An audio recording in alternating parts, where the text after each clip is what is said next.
Motor cycle మీద నిన్న విజయవాడకి మా ఇంటికి వచ్చారట. ఆ ఫోటో కూడా వీడియోలో రికార్డ్ అయింది. వీడెవరో తెలుగుదేశం పార్టీకి చెందినటువంటి ఒక లేడీ, ఒక పురుషుడు.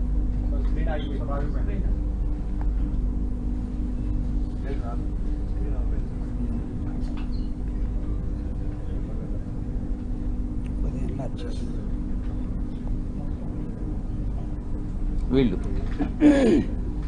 నేను ఒక్కటే చెప్తా ఉన్నా, వీడెవడో నాకు తెలీదు. వాడు ధైర్యంగా వచ్చి విజయసాయిరెడ్డి వాడు ఉండాడా ఇక్కడ, పారిపోయాడా అని అన్నాడంట. ఎక్కడికి పారిపోయాడు అని అన్నాడంట. వాడెవడో నాకు తెలీదు. వీడు డెఫినెట్గా తెలుగుదేశం గుండా అయి ఉంటాడు.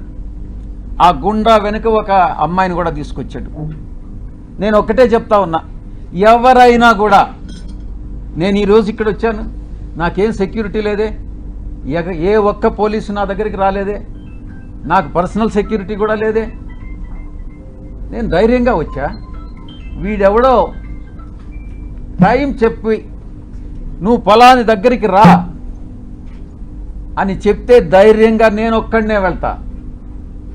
ఈ రకంగా ఏదో వచ్చి నేను భయపెట్టేస్తాను, నేను కొట్టేస్తాను, చంపేస్తాను అని ఈ రకంగా భయపెడితే తాటాకు చప్పుళ్ళకు భయపడేటటువంటి వాడిని కాదు అని నేను చెప్తా ఉన్నా. పత్రికాముఖంగా చెప్తా ఉన్నా, వీడికే చెప్తా ఉన్నా, నువ్వు టైం చెప్పరా, నేను వస్తా, లేదా నువ్వు మా ఇంటికి వచ్చి వాడు విజయసాయిరెడ్డి గారు ఎక్కడ అన్నావు కదా, నువ్వే చెప్పు, మీ ఇంటి అడ్రస్ చెప్పు, నేను వస్తా, చూసుకుందామని అన్నటువంటి విషయాన్ని నేను చెప్తా ఉన్నాను. నేను